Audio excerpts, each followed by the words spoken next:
Fransuz tilidan A2 daraja darslari. Bonjour mes chers étudiants, comment ça va? Ça roule, ça gasse, vous êtes en forme? Alors on continue et aujourd'hui on va faire le cours de la conversation. Assalomu alaykum aziz fransuz tili ixlosmandlari. Men o'ylaymanki siz demak darslarimizni davom ettirishga tayyorsizlar va so'zlarni albatta qunt bilan o'rganib kelyapsizlar. Esingizda bo'lsa, yaqinda biz sizlar bilan o'qish va ishga oid juda ham ko'p lug'atlarni yodlagan edik.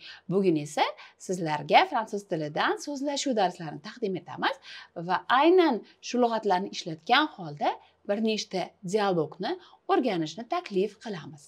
Alors, on commence. Notre premier dialogue s'appelle Entretien d'embauche. Ya'ni birinchi dialogimizning nomi bu ishga qabul qilish suhbati degan mavzuda. Hozir albatta sizlar bilan birinchi uni o'qib o'rganib chiqamiz, tarjimasini qaraymiz. Keyin esa siz Eliz va Nathaniel ishtirokida bu dialogni eshitishga mujassam bo'lasiz. Alors, le candidat dit bonjour madame. Yani bonjour madame. Assalomu alaykum xonim. Bonjour, asseyez-vous. Salam, o'tiring. Vous êtes venu pour l'offre de vendeur dans un magasin de produits de luxe. Demak, o'tirishga taklif qildi va siz demak lyuks magaziniga sotuvchi demak lavozimiga o'sha e'lon bo'yicha keldingizmi deyapti. Ben oui, ha, aynan shu deb aytyapti. E'tibor beringlar, bu yerda hozir rekryutözimiz demak juda ham to'g'ri stilda gapiryapti, u standart stilda ishlatyapti. Aksincha kandidat familiya stilda ko'p ishlatyapti, ya'ni javoblarni juda sodda, oddiy shaklda beryapti. Javoblarni beryapti. D'accord. Je cherche une personne aimable, mais réservée, dynamique, mais patiente, avec une certaine classe et parlant plusieurs langues, parce que notre clientèle est internationale. Yani endi o'sha kadrlar bo'limi xodimi o'zlarining talablarini bildiryapti. Aytyaptiki, je cherche une personne aimable mais réservée. Ya'ni men xushmuomala, lekin o'zini qo'lda olib turuvchi, demak, tarbiyali insonni, dinamik mais patiente. Juda ham demak dinamik, ammo shu bilan birga juda ham e'tiborli insonni, demak xotirjam insonni, avec une certaine classe, demak o'ziga xoslik, o'ziga jalb etuvchi, et parlant plusieurs langues va ko'p tillarda gaplashuvchi. Parce que notre clientèle est internationale. Chunki bizning demak klientlarimiz u international, ya'ni turli xil millatlarga mansub. Endi kandidat aytadiki, ha, ya'ni ha, men to'g'ri kelaman bunga deyapti, to'g'rimi? Et ça fait longtemps que vous cherchez du travail. Siz anchadan beri ish qidiryapsizmi deb so'rayapti rekryutöz. Longtemps degani uzoq vaqt mobaynidami degan ma'noni bildiradi. Endi kandidat aytadiki, vous savez, c'est de plus en plus difficile, il y a la crise. Endi u to'g'ridan to'g'ri javob bera olmayapti, ozgina demak ezmalanib javob beryaptiki, bilasizmi, bu borgan sari qiyin bo'lyapti, krizis bor, inqirozga uchraganimizdan keyin va hokazo. La recruteuse aytadiki, oui, vous avez quel âge? Yoshingiz nechida? J'ai 30 ans, 30 yoshdaman deyapti. Oui. Et vous êtes dans la vente depuis combien de temps, vous m'avez dit? Va sotuvda siz qanchadan beri siz deb so'radi. E'tibor bergan bo'lsanglar, bu demak juda ham qiziq savol turi. Et vous êtes dans la vente depuis combien de temps, vous m'avez dit deyapti. Ko'rasizlarmi? Demak murakkab shakli. Depuis 2 ans seulement. Faqatgina 2 yildan beri deyapti. Atigi 2 yil tajribam bor deyapti. Mais je suis dynamique et j'apprends vite. Lekin men juda ham dinamikman va juda ham tez kirishaman, juda ham tez o'rganaman deyapti. Et dans votre dernier emploi, qu'est-ce qui s'est passé? Qu'est-ce que vous êtes arrivé? Vous avez été licencié va oldingi ishingizda dernier emploi nima sodir bo'ldi? Qu'est-ce qui s'est passé? Qu'est-ce qui s'est passé? Ya'ni nima bo'ldi? Qu'est-ce qui vous est arrivé? Sizga nima bo'ldi? Siz bilan nima hodisa ro'y berdi deyapti. Vous avez été licencié, sizni ishdan bo'shatishdimi? Le candidat, oui, la société a fait faillite. Remarquez, il y en a qui disent que le patron aurait fait un trou dans la caisse. Moi, je ne sais pas trop. Et depuis, je n'ai rien trouvé. Bizning o'sha korxonamiz inqirozga uchradi. Bilasizmi deyapti, bir xillar gapirdiki, il y en a qui disent xuddi patron, ya'ni o'sha boshliq demak kassadan pul o'margan. Fait un trou dans la caisse. Demak bu birikma, frazalik birikma. Faire un trou, ya'ni to'g'ri tarjima qilsak, teshik qilish degan ma'noni beradi. Albatta bu ko'chma ma'noda ishlatiladi. Moi, je sais pas trop deyapti. Ko'rasizlarmi, bu yerda ham bu hozir familiya stilini ishlatyapti. Chunki standartda unaqa gapirish mumkin emas. Moi, je sais pas trop deyapti. Je ne sais pas trop deyishi mumkin deb bo'lmasa. Et depuis, je rien trouvé. Demak, men bu haqida hech narsa bilmayman. Men o'shandan beri hali ish topmadim deb o'zini haqida gapirib ketyapti. Pardonnez-moi cette question, mais est-ce que vous êtes déjà entré dans une boutique de luxe? Uzr so'rayman shu savolim uchun. Ammo siz bundan oldin qachondir bo'lsa ham lyuks butikga kirganmisiz? deb aytyapti recruteuse. Endi kandidat aytyaptiki, c'est-à-dire que jamais. Rostini aytsam, hech qachon. Vous comprenez, j'ai pas les moyens et puis l'ambiance est un peu snob pour des gens simples comme moi. Tushunasizmi deyapti, vous comprenez? Endi tushuntirib beryapti, demak nima uchun kirmaganini. J'ai pas le moyen, ya'ni menda unga yetarli mablag'im yo'q. Mana bu yerda ham ko'rgan bo'lsanglar, aynan familiya stilida j'ai pas deyapti-da. Demak standartda biz hech qachon unaqa gapirmaymiz. Je n'ai pas degan bo'lardik. Et puis l'ambiance est un peu snob. Va u yerda muhit deyapti, ambiance. Biroz olifta snob. Snob o'zi ingliz tilidan olingan bo'lib, olifta ma'nosini beradi. Pour les gens simples comme moi, ya'ni menga o'xshagan sodda odamlar uchun, gens simples, bu juda ham olifta magazinlar, butiklar deb aytyapti. Mais le luxe, je sais que ce que c'est, je vois ça dans les magazines. Ammo luks nimaligini men tushunaman, men buni ko'p marotaba magazin, ya'ni jurnallarda ko'rganman demoqchi, ya'ni rasmlarni ko'rganman demoqchi. Et puis la vente, c'est la vente. Va agar nima qilsa, savdo bu bari savdo.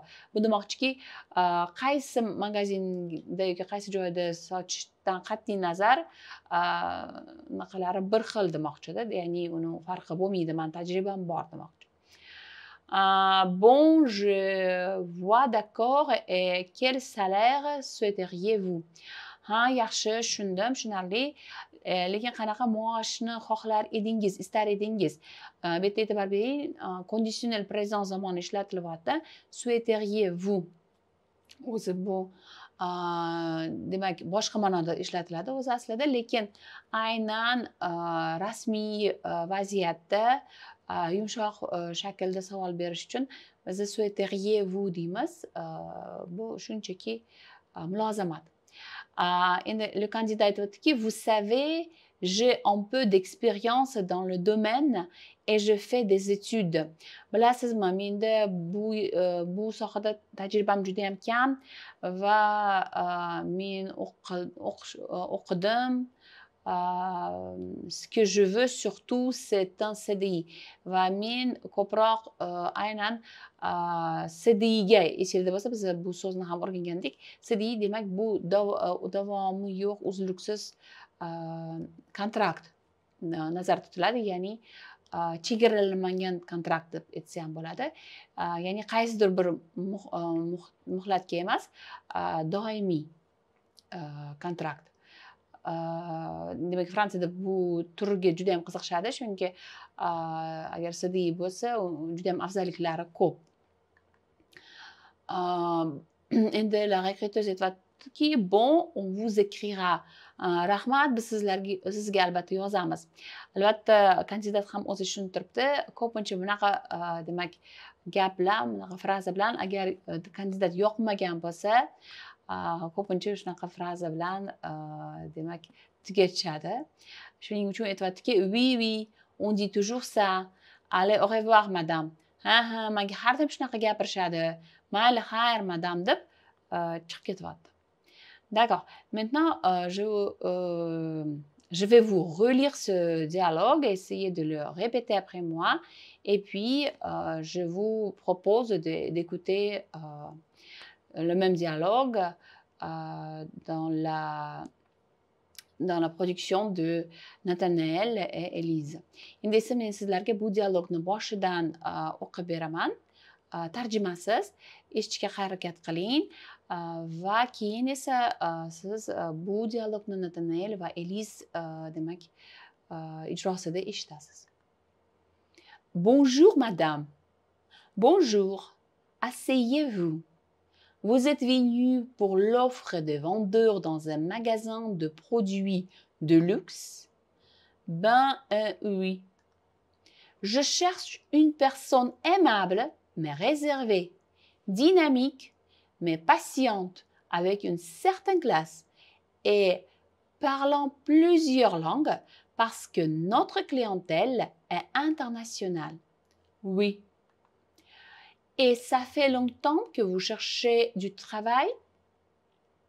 Vous savez, c'est de plus en plus difficile. Il y a la crise. Oui, vous avez quel âge? J'ai 30 ans. Oui. Et vous êtes dans la vente depuis combien de temps, vous m'avez dit? Depuis 2 ans seulement. Mais je suis dynamique et j'apprends vite. Et dans votre dernier emploi, qu'est-ce qui s'est passé? Qu'est-ce qui vous est arrivé? Vous avez été licencié? Oui, la société a fait faillite. Remarquez, il y en a qui disent que le patron aurait fait un trou dans la caisse. Moi, je ne sais pas trop. Et depuis, je n'ai rien trouvé. Pardonnez-moi cette question, mais est-ce que vous êtes déjà entré dans une boutique de luxe? C'est-à-dire que jamais. Vous comprenez, je n'ai pas les moyens et puis l'ambiance est un peu snob pour des gens simples comme moi. Mais le luxe, je sais ce que c'est, je vois ça dans les magazines. Et puis la vente, c'est la vente. Bon, je vois, d'accord. Et quel salaire souhaiteriez-vous? Vous savez, j'ai un peu d'expérience dans le domaine et je fais des études. Ce que je veux surtout, c'est un CDI. Bon, on vous écrira. Oui, oui, on dit toujours ça. Allez, au revoir, madame. Mana endi esa men sizlarga bu dialogni eshitishga taklif qilaman. Bonjour madame. Bonjour, vous êtes venu pour l'offre de vendeur dans un magasin de produits de luxe? Ben oui. Alors je cherche une personne aimable mais réservée, dynamique mais patiente, avec une certaine classe et parlant plusieurs langues car nous avons une clientèle internationale. Oui. Et ça fait longtemps que vous cherchez un travail? Vous savez, hein, c'est de plus en plus difficile, il y a la crise. Oui, vous avez quel âge? J'ai 30 ans. Et vous êtes dans la vente depuis combien de temps, vous m'avez dit? Depuis 2 ans seulement, mais je suis dynamique et j'apprends vite. Et dans votre dernier emploi, qu'est-ce qui s'est passé? Qu'est-ce qui vous est arrivé? Vous avez été licencié? Oui, la société a fait faillite. Remarquez, il y en a qui disent que le patron aurait fait un trou dans la caisse. Moi, je sais pas trop et depuis, j'ai rien trouvé. Mhm. Pardonnez-moi cette question, mais est-ce que vous êtes déjà entré dans une boutique de luxe? C'est-à-dire que jamais, vous comprenez, j'ai pas les moyens et puis l'ambiance est un peu snob pour des gens simples comme moi. Mais le luxe, je sais ce que c'est, je vois ça dans les magazines et puis la vente, c'est la vente. Bon, je vois, d'accord. Et quel salaire souhaiteriez-vous? Vous savez, j'ai un peu d'expérience dans le domaine, j'ai fait des études. Ce que je veux surtout, c'est un CDI. Bon, on vous écrira. Oui, oui, on dit toujours ça. Allez, au revoir, madame. Endi esa biz sizlardan yana bitta dialogni demak o'qib o'rganib va eshitamiz. Bu le petit boulot dialog. Esinglarda bo'lsa, boulot so'zini biz o'rgangan edik. Boulot bu ish so'zi, yana bitta sinonimlardan biri. Albatta ko'proq og'zaki nutqda qo'llaniladi. Masalan, travail bu standart, boulot esa bu og'zaki. Salut Tim, ça va? Salom Tim, ishlaring yaxshimi? Ben, pas trop fort. Unchalik emas. Les droits d'inscription à la fac ont encore augmenté. Je ne vais pas m'en sortir avec des bouquins que je dois acheter, les transports, le chauffage, la bouffe, tout ça. Il ne me restera même pas de quoi me payer une bière avec les copains. Unchalik emas, bilasanmi, demak hozir to'lovlar, demak o'qishda to'lovlar o'sgani sabab men bundan chiqib keta olmayman, ya'ni men pulim yetmayapti demoqchi. Je ne vais pas m'en sortir avec les bouquins que je dois acheter, ya'ni men sotib olishim kerak bo'lgan kitoblar, bouquin degani kitoblar degani. Les transports, ya'ni transport xarajatlari, le chauffage, bu isitishga to'lash, masalan gaz, svetga to'lash demoqchi. La bouffe degani bu bizada ovqat degan ma'noda, faqatgina bu familier stilida ishlatiladi. Tout ça va buni hammasi. Il ne me restera même pas de quoi me payer une bière avec les copains. Hattoki men do'stlarim bilan bir pivo ichishga ham pulga to'lashga vaqtim, imkonim yo'q, pulim yo'q, yetmayapti deyapti do'stlar bilan chiqqanimda. Et tes parents, ils ne peuvent pas t'aider? Ota-onang-chi senga yordam bera oladimi desa, ben, ils m'aident déjà pas mal en payant mon studio et en me donnant un peu d'argent pour la nourriture. Ular yetarlicha menga yordam berishyapti, chunki ular meni studiyamga to'lashyapti. Mon studio bu kichkina kvartira, esinglarda bor, studiomizdan o'rgangandik va yana ovqatga, ya'ni nourriture. Ko'rasizlarmi, bu yana bitta sinonim ovqat so'zini. Pul berishyapti. Mais tu sais, il ne roule pas sur l'or. Mana bu yerda frazeologizm ishlatilgan. Men bilasanki, ular tillada cho'milmaydi degan ma'noda. Roul degani o'zi aslida bu masalan g'ildiratmoq, yurmoq, haydamoq ma'noda. A bu yerda как бы aylanadi, demak tillaga ko'milgan emas degan ma'noda berilyapti. Jusqu'à maintenant, je pouvais m'en sortir en donnant quelques cours particuliers aux enfants du quartier, mais je crois que je vais devoir prendre un petit boulot. Undan oldin men bir amallardim, chunki biroz demak darslarda yordam berardim bolalarga, atrofimda dahada turadigan bolalarga yordam berganim orqali biroz pul ishlardim. Endi men o'ylaymanki, men kichkina bo'lsa ham ishchi topishim kerak. Un boulot, un petit boulot. Ça va être dur. Comment tu vas faire pour aller en cours et avoir un boulot? Lekin bu senga qiyin bo'ladi. Qanaqa qilib sen ham darsga borasan, ham ish qilasan? Peut-être un travail le soir ou la nuit. Balkim kechqurun yoki kechasi ishlayman. Eh bien, tu vas être frais le matin en cours à la fac. Sen o'ylamasdan ertalab fakultetga borganingda, universitetga borganingda sen demak uxlab turib borasanmi degan ma'noda, endi ko'chma ma'noda ishlatyapti, aksincha aytyaptiki, uxlamay uyqusirab borasan-ku darsga demoqchi. De toute façon, j'ai pas d'autre solution. Nima deganda ham menda boshqa imkonim yo'q. Tu as déjà pensé à un travail en particulier? Sen o'yladingmi qanaqa ish topishni, aynan qaysi ishni qo'llashni, qaysi ishga borishni? Dans un fast-food ou gardien de nuit dans un parking ou je sais pas, balkim fast-foodda yoki kechasi qo'riqlovchi bo'libman yoki parkovkada masalan mashinalar qo'yadigan joyda yoki bilmayman shunga o'xshagan narsa. Tu ne pourras jamais travailler toute la nuit et aller le matin en cours. Mais j'y pense dans le supermarché à côté de chez moi. Ils cherchent des étudiants pour tenir la caisse pendant quelques heures par semaine. Tu pourrais peut-être essayer. Bilasanmi, sen hech qachon kechasi bilan ishlab, ertasiga darslarga bora olmaysan. Ammo men o'ylaymanki, meni yonimdagi à côté de chez moi, meni yonimdagi supermarketda ular talabalarni, des étudiants, biron bir soatga quelques heures kassada ishlab turish uchun qidirishyapti deb. Sen u yerga borib ko'rishing mumkin edi, o'zingni sinab ko'rishing mumkin. Tu pourrais peut-être essayer. Mana ko'rasan, tu pourrais deb aytadi, taklif beryapti. C'est une super idée. Je vais me présenter avec mon CV et j'espère qu'ils vont me prendre. S'il y en a un entretien, je sais pas trop quoi dire. Bu juda ham zo'r fikr, bu juda ham ajoyib g'oya. Men o'zimni CV'imni beraman va men o'ylaymanki, men umid qilamanki, ular meni qabul qilishadi deb.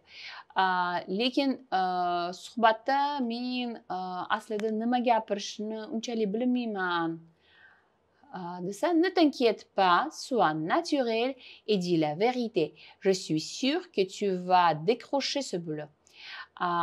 Bezovtalanma, o'zingni demak tabiiy tut va rostini gapir. Men o'ylaymanki, sen albatta bu ishni qo'lga kiritasan. Décrocher ce boulot. Et après, tu pourras me payer une bière. Allez, viens, je vais te dire comment y aller. Et en plus, c'est pas trop loin de la fac. Et peut-être tu peux faire quelques heures en plus. Ils ont besoin d'un extra pour les fêtes ou pendant les sols. Undan keyin deyapti, sen menga bir kun pivamga to'lalarsan deyapti. Qani bo'lib ketdik. Men senga hozir u yerga qanaqa borishini tushuntirib beraman va undan tashqari u fakultetdan ham, universitetdan ham unchalik uzoqda joylashmagan va balkim qaysidir kunlari sen yana qo'shimcha soatlar olalarsan va bir xillarda ular bayram kunlari yoki demak arzonlashtirilgan narxlarda sotgan kunlari ham, ya'ni sold kunlari kunlariga ham yana qo'shimcha kassirlarga muhtoj bo'lishligi mumkin. Merci, c'est sympa. Pour la bière, c'est quand tu veux. Rahmat deyapti. Bu juda ham zo'r va pivo uchun qachon xohlasang, albatta men seni taklif qilaman. Ana shunaqa qilib do'stiga yordam berdi. Mana masalan, bilganingizdek, Fransiyada, nafaqat Fransiyada, ko'p Yevropa davlatlarida talabalar albatta qo'shimcha ishlaydi, chunki o'zini o'qishidan tashqari, to'lovdan tashqari ular biron bir yerga tushmoqchi bo'lsa, ularga albatta biroz mablag' kerak. Shuning uchun masalan, har xil joylarda ishlash ularga bu juda ham afzal. Mana masalan, ofitsiant bo'lib yoki mana masalan kassir va shunaqa kichkina ishlarni ko'pincha aynan talabalar bajarib yurishadi. Hozir esa men sizlarga bu dialogni yana qayta o'qib beraman va keyin esa siz bu dialogni Nathanael va Elise ijrosida eshitasiz. Salut Tim, ça va? Ben, pas trop fort. Les droits d'inscription à la fac ont encore augmenté. Je ne vais pas m'en sortir. Avec les bouquins que je dois acheter, les transports, le chauffage, la bouffe, tout ça. Il ne me restera même pas de quoi me payer une bière avec les copains. Et tes parents, ils ne peuvent pas t'aider? Ils m'aident déjà pas mal en payant mon studio et en me donnant un peu d'argent pour la nourriture. Mais tu sais, ils ne roulent pas sur l'or. Jusqu'à maintenant, je pouvais m'en sortir en donnant quelques cours particuliers aux enfants du quartier, mais je crois que je vais devoir prendre un petit boulot. Ça va être dur. Comment tu vas faire pour aller en cours et avoir un boulot? Peut-être un travail le soir ou la nuit. Tu vas être frais le matin en cours à la fac. En toute façon, je n'ai pas d'autre solution. Tu as déjà pensé à un travail en particulier? Dans un fast-food ou gardien de nuit, dans un parking ou je ne sais pas. Tu ne pourras jamais travailler toute la nuit et aller le matin en cours. Mais j'y pense dans le supermarché à côté de chez moi. Ils cherchent des étudiants pour tenir la caisse pendant quelques heures par semaine. Tu pourrais peut-être essayer? C'est une super idée. Je vais me présenter avec mon CV et j'espère qu'ils vont me prendre. S'il y en a un entretien, je ne sais pas trop quoi dire. Ne t'inquiète pas, sois naturel et dis la vérité. Je suis sûre que tu vas décrocher ce boulot et après, tu pourras me payer une bière. Allez, viens, je vais te dire comment y aller. Et en plus, ce n'est pas trop loin de la fac et peut-être tu peux faire quelques heures en plus. Ils ont besoin d'un extra pour les fêtes ou pendant les soldes. Merci, c'est sympa. Pour la bière, c'est quand tu veux. Salut Tim, ça va? Pas trop fort. Les droits d'inscription à la fac ont encore augmenté. Je vais pas m'en sortir avec les bouquins que je dois acheter, les transports, le chauffage, la bouffe, tout ça. Il me restera même pas de quoi me payer une bière avec les copains. Et tes parents, ils ne peuvent pas t'aider? Ils m'aident déjà pas mal en payant mon studio et en me donnant un peu d'argent pour la nourriture. Mais tu sais, ils ne roulent pas sur l'or. Jusqu'à maintenant, je pouvais m'en sortir en donnant quelques cours particuliers aux enfants du quartier, mais je crois que je vais devoir prendre un petit boulot. Ça va être dur. Comment tu vas faire pour aller en cours et avoir un boulot? Peut-être un travail le soir ou la nuit. Tu vas être frais le matin en cours à la fac. De toute façon, j'ai pas d'autre solution. T'as déjà pensé à un travail en particulier? Dans un fast-food ou gardien de nuit dans un parking, je sais pas. Tu ne pourras jamais travailler toute la nuit et aller en cours le matin. Mais j'y pense, dans le marché à côté de chez moi, ils cherchent des étudiants pour tenir la caisse pendant quelques heures par semaine. Tu pourrais peut-être essayer. C'est une super idée. Je vais me présenter avec mon CV et j'espère qu'ils vont me prendre. S'il y a un entretien, je ne sais pas trop quoi dire. Ne t'inquiète pas, sois naturel et dis la vérité. Je suis sûre que tu vas décrocher ce boulot. Et après, tu pourras me payer une bière. Allez, viens, je vais te dire comment y aller. Et en plus, ce n'est pas trop loin de la fac et peut-être que tu peux faire quelques heures en plus s'ils ont besoin d'un extra pour les fêtes ou pendant les soldes. Merci, c'est super sympa pour la bière. C'est quand tu veux. Mana bugungi darsimiz ham tugadi. Albatta bu dialoglarni yana qayta eshitib va iloji bo'lsa, masalan, qog'ozchalarga ko'chirib, uni o'rtog'ingiz bilan yana takror qilib, yaxshilab yod oling va o'zingizni dialoglaringizni ham tuzishga urining. Hozir esa men sizlarga au revoir deb qolaman, Madame Gulfiya.